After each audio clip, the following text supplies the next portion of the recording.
Muy buenas tardes, profesora. Somos el grupo número 7 y en la tarde de hoy le estaremos hablando sobre el tema auditoría del fraude.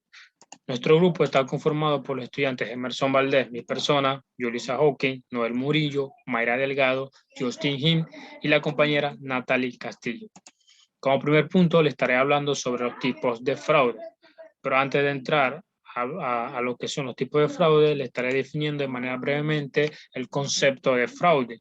El fraude es un concepto legal amplio en el contexto de la auditoría de estados financieros. El fraude se define como un error intencional en los estados financieros. Las dos principales categorías del fraude son información financiera fraudulento y malversación de activos.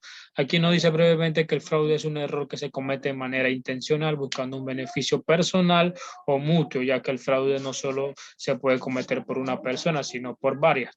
También nos dice que el fraude las dos principales categorías del fraude son los informes fraudulentos y la malversación de activos. De estos dos últimos le estaré hablando a continuación y dándole algunos ejemplos. Informe financiero fraudulento. Los informes financieros fraudulentos se caracterizan por contener errores u omisiones intencionales en las cantidades con la intención de engañar a los usuarios. Aquí nos dice que los informes financieros fraudulentos son aquellos en donde uno encuentra omisión de pasivos, de gastos y sobreestimación o sobrevaluación de activos. Esto hace que la empresa se vea con mayor valor y de alguna manera engañan a los usuarios externos, entidades bancarias, accionistas y proveedores. Algunos tipos de fraude en los estados financieros, podemos decir, son los ingresos ficticios, el dinero que se registra, pero más no entra de manera física a las arcas de la empresa. Las valuaciones inadecuadas es el incremento en la cuenta de activos. Esto hace que de alguna manera aumente la posición de la empresa en sus estados financieros. Y lo que es la censuración de pasivos y gastos. Esto se trata de omitir totalmente algunos pasivos y algunos gastos para que los ingresos de la empresa se vean de mucho más grandes y los activos de la empresa también, y esto hace que la empresa se vea de mayor valor. Vamos a pasar lo que son a lo que son las malversación de activos. Nos dice, la malversación de activos es el fraude que involucra los activos de una entidad. En varios casos, las cantidades involucradas no son materiales para los estados financieros. Sin embargo, la pérdida de los activos de la compañía es una preocupación importante de la administración. Aquí nos dice que la malversación de activos es lo que involucra lo que son los activos, por decirlo, tangibles o físicos de la empresa. Estos materiales de alguna manera no son cantidades grandes para los estados financieros, pero sí son preocupantes para la administración, ya que se van perdiendo o se van malgastando porque se usan inadecuadamente. Algunos ejemplos de esto podemos decir lo que es el robo de efectivo y la explotación de activos. El robo efectivo, como dice su palabra, es cuando se roba el efectivo de las cajas o de alguna otra cuenta. Y la explotación de activos consiste en el uso inadecuado de los activos de la empresa. Un ejemplo breve puede ser que la empresa contrató o compró un carro para lo que es enviar productos a sus clientes, pero el usuario de este carro o el empleado no lo usa simplemente para eso, sino que también lo usa para para su beneficio propio. Y aquí se incurriría lo que es la malversación de activos. Y bueno, y terminando con este punto, le daría pase a mi compañera Yulisa Hawking, que le estará hablando más sobre este tema de auditoría del fraude. Muchas gracias.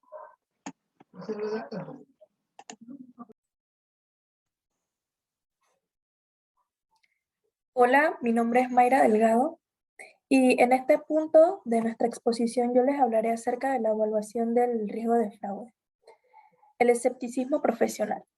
Los auditores deben mantener un nivel de escepticismo profesional mientras consideran un conjunto amplio de información, incluyendo los factores de riesgo para identificar y responder el riesgo del fraude.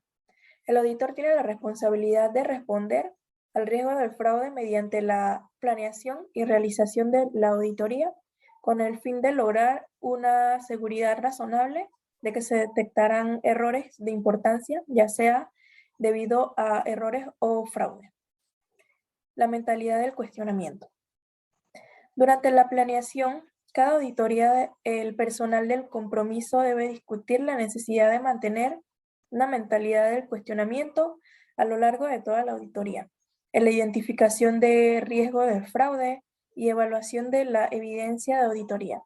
Al mantener una mentalidad de cuestionamiento, los auditores deben poner a un lado cualquier creencia sobre la integridad y honestidad de la administración y deben considerar el potencial de que la administración ignore los controles, dado que el fraude es posible en cualquier auditoría.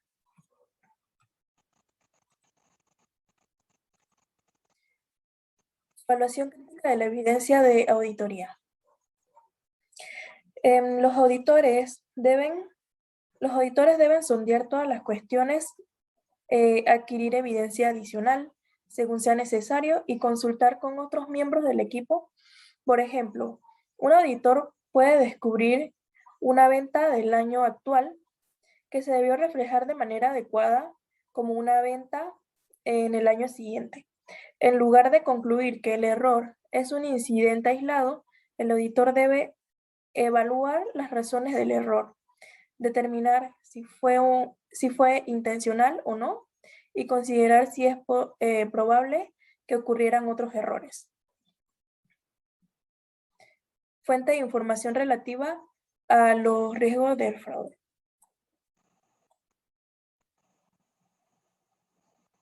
Los auditores deben tomar en cuenta lo siguiente: comunicaciones entre el equipo de auditoría, información que se consiguió de las pláticas entre los miembros del equipo de auditoría acerca de su conocimiento de la empresa y la industria, incluyendo cómo y dónde la compañía puede ser susceptible a errores materiales ocasionados por el fraude. Consulta con la administración.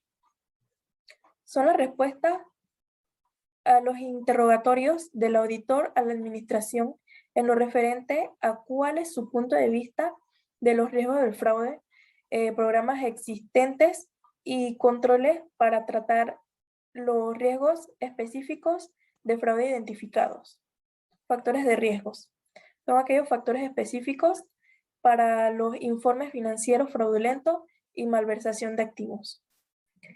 El procedimiento analítico. Son aquellos resultados de los procedimientos analíticos obtenidos durante la planeación que indican relaciones inesperadas, posiblemente inverosímiles o analíticas. Otra información. Son aquellos conocimientos que se obtuvieron a través de otros procedimientos como la aceptación del cliente y decisiones de retención, revisión provisional de estado financiero y consideración de riesgo de control inherente. Documentación de la evaluación del fraude. La SAS 99 requiere que los auditores documenten los siguientes asuntos relacionados con la consideración del auditor de errores materiales a causa del fraude. El análisis por parte del personal involucrado en el procedimiento en la etapa de planeación de la auditoría acerca de la propensión en la entidad a incurrir en un fraude material de los estados financieros. Procedimientos realizados para conseguir la información necesaria con el fin de identificar evaluación de los riesgos de un fraude material. En riesgos específicos de fraude material que fueron identificados y una descripción de la respuesta del auditor a esos riesgos. Razones que respaldan la conclusión de que no existe un riesgo importante de reconocimiento inadecuado de ingresos, resultados de los procedimientos realizados para manejar riesgos de que la administración ignore los controles,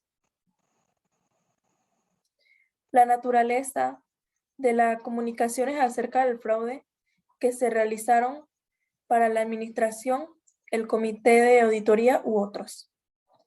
A continuación, mi compañera Natalie Castillo. Muchas gracias.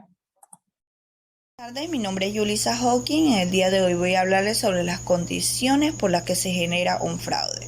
A continuación, información relevante.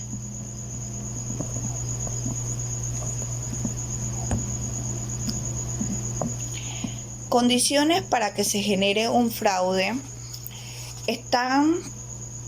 estas se conocen como triángulo del fraude y están clasificadas como incentivos o presiones, oportunidad, racionalización o autojustificación. Los incentivos o presiones, estos se dicen que la administración u empleados tienen incentivos o presiones para cometer fraudes. Se denomina incentivo de un fraude a la causa, situación o elemento que se origina o provoca su ejecución. Cualquiera que sea esta causa, el incentivo es la base o condición fundamental de un fraude de cualquier tipo. No existe fraude sin un motivo para cometerlo. Como oportunidades, tenemos que es la causa de muchos fraudes. A veces una persona no tiene intención de cometer un fraude y hasta que no tiene la necesidad imperiosa, pero sí se le presenta una oportunidad, por ejemplo, un sobrante de efectivo en una remesa, si su nivel de conciencia es bajo o es alto, pero se le afloja con la oportunidad. Comete el fraude y se apropia del efectivo, tal vez con la intención de hacerlo una sola vez para aprovechar la ocasión o para devolverlo posteriormente. Por último, tenemos que la racionalización o autojustificación. Hay personas que mantienen una doble moral que aparenta una honradez extrema, pero que están dispuestos a corromperse por dinero u otros valores. Como poseen un alto nivel de conciencia, doble moral y falta de actitud, carácter o conjunto de valores éticos y morales, están a la caza de oportunidades que les permita cometer consciente e intencionalmente actos deshonestos.